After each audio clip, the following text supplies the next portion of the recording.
Promised. Julius Githiria, the chairman of NACADA, is here with me this morning. Mr. Githiria, thank you so much for taking time to come out this morning. Thank you very much. Merry Christmas. Merry Christmas. And a Happy New Year. Yes, and prosperous. And a prosperous one. Yes. Speaking of a Happy New Year, good news for the cabinet secretary within our health sector with the SHISHA ban, right? Your thoughts on this? For me, it's a win for Kenya. Mm-hmm. It's a win for our youth. It's a win for our parents. Because, as we said, as an authority in 2014, we saw it coming.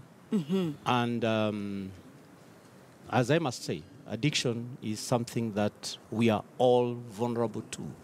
And we cannot escape the effects of addiction. And it's sad that we have young people today who have been affected by the whole concept of shisha. And right now, they're attending their medical and counseling sessions locally and overseas. So it's a sad story, and we have come a long way. But all said and done, I think people need to look at it positively and understand that as you enjoy and you think that you're enjoying that smoke, you're actually vulnerable to several other issues to do with your health and to do with your entire quality of lifestyle. And really the conversation around it after it was gazetted yesterday is that, yes, it's a big win on a health side. Businesses will now have to start laying off people, just like the plastic ban, a big win for our environmental sector. Very many manufacturing companies had to close their businesses. But we have to sacrifice in order to win in certain areas, would you say? Precisely. Precisely. The whole issue about alcohol, drug abuse, and shisha and tobacco, it's not about revenue. Mm-hmm. It's not about anything else. It's about quality lifestyle. It's about your health. And that's what we need to be concerned about. We cannot sacrifice our health for anything else.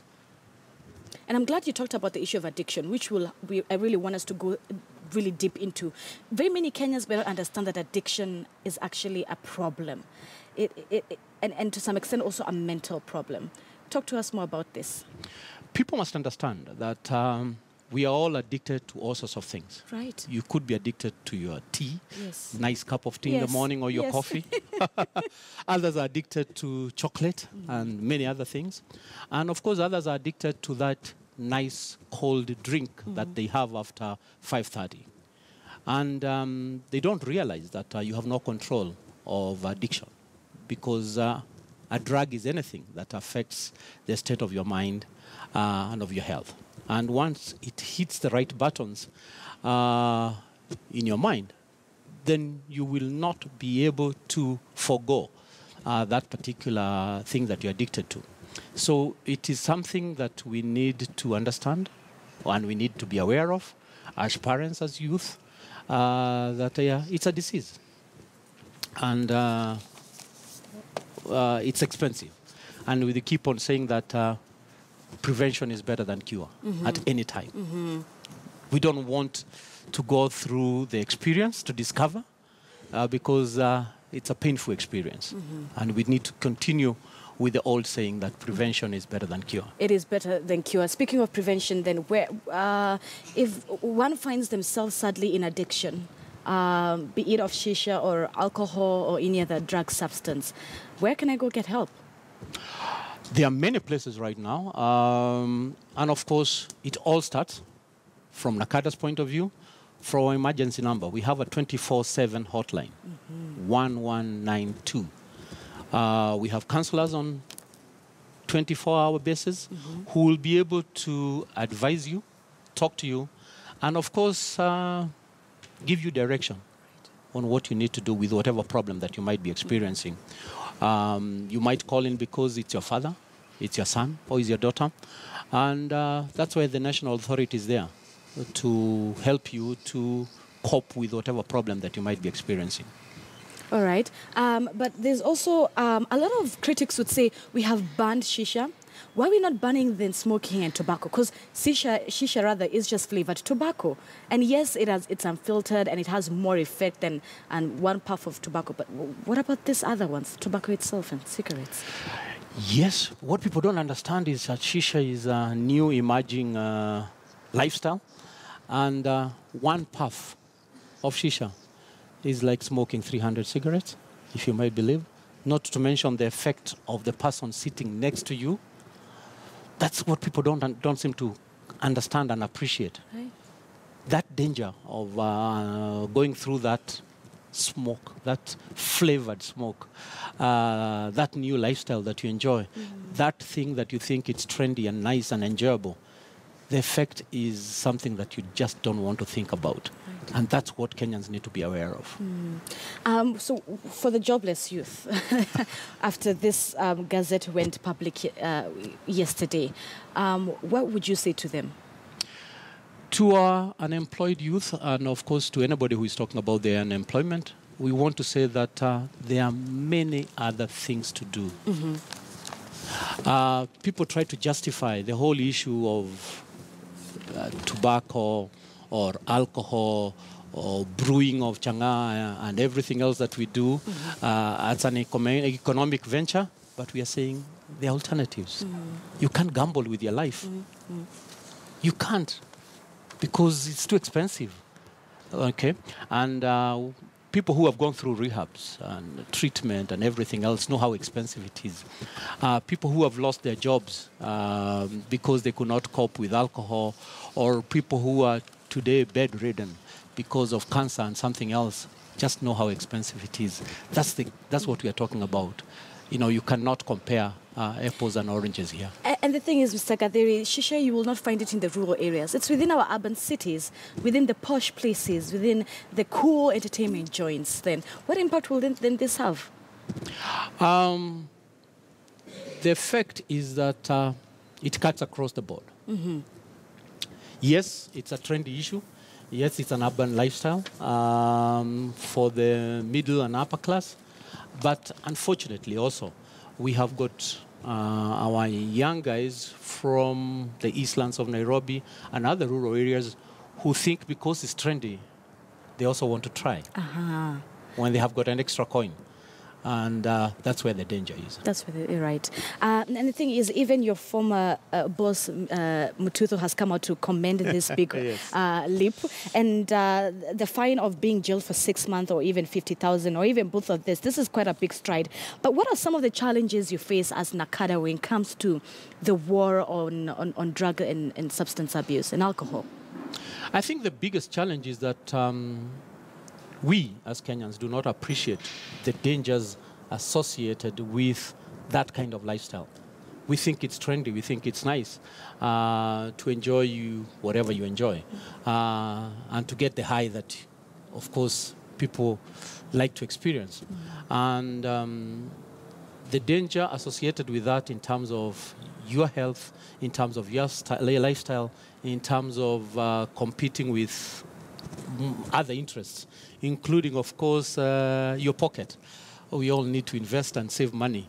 And for us, that's the easiest area to save money. Right. Because you don't have to do it. Talk to me about working with churches, young people, community groups, our other religious centers such as our Muslim brothers and sisters. What more can we do as a community to make sure that we are playing ball with NACADA, to make sure our homes, our communities are drug-free, our universities, etc.? Excellent question. Thank you very much for that, because that's exactly what our message is. Right now, as NACADA, as the national focal point, we have got what we call a pyramid shift, because we want our programs and our strategy to be community-based. Okay, so it's a down-up strategy. And we are calling upon communities, CBOs. We are calling upon women groups, youth groups, churches, and all the leaders at the community level to know that NACADA is their partner. Right. Is their shoulder to lean on. And they need to come and partner with us because they are stakeholders in this game. And NACADA as a national authority cannot win alone. So they are part of this war. They are part of this fight. For us, what we do is to provide that education, to provide that information, to provide the numbers, the statistics, to do the research. But we are here to ensure that they have the right information. they make an informed decision, because there will be consequences if we don't do that. So we are, this particular time, actually, I think is the right time, because we are looking at 2018, along preparing ourselves, and we shall be making resolutions of what to do with our life and how we want to move forward in our local areas. And we are therefore calling upon the churches, the youth groups, schools, communities, residents association, and the local leaders to partner with NACADA to help us to make Kenya a drug-free country. In a better place. I would love to hear more of the strategies as we get into our conversation more. Talk to me about the fight with cartels now, because I'm sure that is a big problem. As much as we're calling on our churches, our mosques, universities, and the young people to sort of come together and work with NACADA, there's the issue of also cartels, our borders, especially in Mombasa, because this is the gateway, not only for Kenya, but East Africa at large. So how is that battle going along? What is NACADA doing? That battle is all about taking one step backwards and thinking about your brother, your sister, your cousin. It's not about how much you make, how much wealth you're going to enjoy. It's about caring for that young man, that cousin, that brother, that Kenyan. Let's just take one step backwards and think through what I do, what I engage with, how does it affect my sister and my brother. And once we think through that, then we don't have to fight about anything. We just have to join hands and make Kenya a better country. Right. Speaking of joining hands, during this festive season, does NACADA and NTSA work together? Excellent. Yes, we did. Yes, we did. And we went out to tell people that as you go out and as you drive from point A to point B with your family, and as you went out to make merry, you don't have to be high. You can enjoy Christmas, you can enjoy New Year, you can enjoy the birthday parties, you can enjoy the graduations without engaging in unnecessary drinking spree. And that was all our message, and we are happy that to those people who sat back and reasoned, at least we had fewer drunken drivers this Christmas than ever before. And we want to thank the regional commissioners, we want to thank the governors who went out and they really spoke to the people and sent messages around the place, around the community, to just tell Kenyans that you can enjoy your Christmas and New Year without getting high. Mr. Githiria, which are some of the counties in Kenya that have the highest addiction rates, especially more so on shisha from the surveys that you do? It is sad to say that Nairobi, for example, has been leading in terms of outlets. As people might appreciate, when the devolved government came in, the issue of licensing was removed from NACADA to the county government. So NACADA does not do licensing anymore. So the whole issue of licensing bars, wines and spirits, and outlets is a devolved function. And we saw in most of the counties the outlets increasing because of revenue. And that's a sad story. Nairobi leading. Nairobi leading, for that matter. And places like Kiambu, Western Kenya. So it's sad that happened. And we are calling upon all the leaders, the county leadership, the governors, and everybody else, that it's not about revenue. It's about the health of our people. Right. The health of the nation. We need to ensure that in some of the counties, let me say, actually, when we did Sauti 47 last year, Sauti 47, we went through about 28 counties, talking to youth leaders, a minimum of 1,000 youth leaders in every county. And it was sad to note that some of the counties had more bars and wines and spirits than primary schools. What a sad story. That's quite shocking. That's quite shocking. More bars than primary schools. Than primary schools. We need to change that trend. Right. Yes, we need to change that trend. Do the numbers look different during the festive seasons when it comes to consumption? Paint for us an image how that sort of relates to other seasons within the year. Usually, we always see an upward trend during the festive season because everybody is looking for something to excite himself with. So we see people going to supermarkets, people going to wines and spirits, people going to, and of course, bringing whatever they bought to the homestead. And so our young people look at all our styles of enjoying ourselves, and I think it's a good habit. All right. I know you've talked about the hotline 1192. Yes. Where about rehabilitation centers around the country? Could you maybe pinpoint a few of those physical rehabilitations where I can walk in and say, hello, my name is so-and-so, and this is my problem? Let me say that right now, we have got over 80. 80. And counting. And we are seeing an upward trend. The numbers of rehabs are increasing. For us, from NACADA's perspective, that's a sad story because it means there are more customers ready for the rehabs.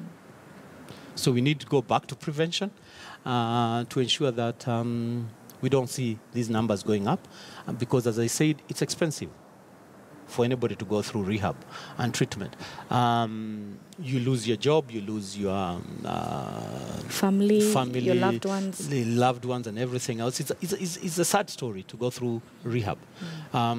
So as much as it is required, because we have people who are addicted and they need that treatment, we want to say that we want to start on the other end to prevent our young people ending up in the rehabs.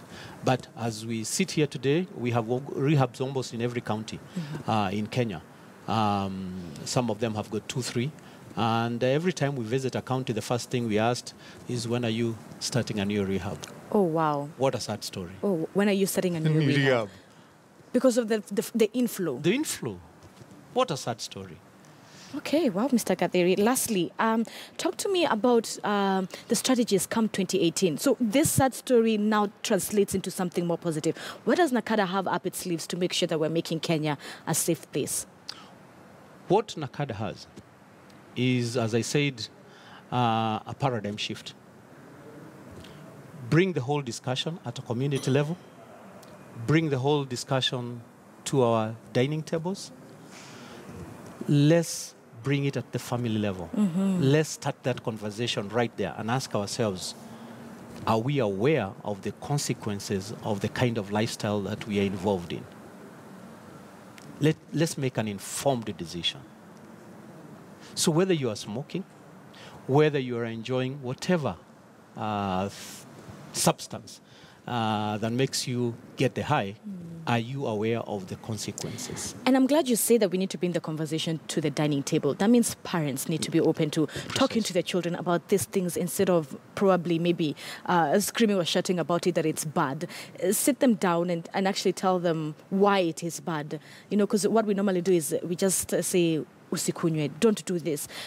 But if we actually took the time to explain to our kids what the effects are, then we'll be seeing young people making better decisions. Precisely. For me, the sad story is that as we engage in our day-to-day lifestyle, we do not take time to understand the effects and why we do what we do. We just cut and paste lifestyles without really engaging with the consequences of what we do. So it's a sad story. The same thing in our wellness programs in corporate world. We need to start having this discussion, incorporating these skills into our wellness programs within organizations. It is sad when I read the story about this policeman in Makueni yesterday who shot the colleagues, that actually people had noticed that he had a problem, a drinking problem. Yet they forgot that they had something to do and they could have helped him. Playing your brother's keeper. Precisely. Precisely. It's a story. People look at it and ignore and say, huyu jamaa ni mlevi. Nagari najua nyumbani. All those stories that we hear people talking about and bragging that to be a real man, it is about how many liters of liquor that you can take. Let's forget that story, because there is a dark page in that story. And let's be our brother's keeper. When you notice that your brother, your sister, your father, your mother, whoever it could be, has a problem, when you notice that there is a guy brewing beer or whatever he's brewing changaya in your neighborhood, that you have a responsibility. Because as a part of our constitution, public participation is a major issue. And the community and the local leaders need to be involved in making decisions of whether they want that bar, that wine and spirits next to their primary school, next to their living areas. And that's how public participation then plays a role. That's where public participation plays a role. It's, don't keep quiet. Don't ignore it. Don't say, oh, there's nothing I can do. Naomba serikali. There's nothing like that. It's about what is my role. So I can come and report it to at NACADA offices? You can report to NACADA. You can report to your local OCS. You can report to your local governor or MCA, and it becomes an agenda in your local assembly. Public participation is key, is anchored in the current constitution, and that's where the power of the people come from. Julius Githiria, thank you so much for that enlightening conversation. Asante sana. Looking forward to seeing what NACADA will do come 2018. Precisely, and we're asking all Kenyans as they make their New Year resolutions, let them make an informed decision. Right. Okay, so you've heard from Julius Githiria, the NACADA chairman, that their hotline is 1192, and there are 80 rehabs across the country that one can visit, and a lot of public participation is needed. So what are you doing at the ground level where you are to make sure that we're making Kenya, our communities, our schools, our universities, a safer place for our next generation? I want to hand over to our dancers, the Cool Band, who are here in studio, and see if they can entertain us with one or two more songs. What an enlightening way to end the year. This being the last Friday of 2017.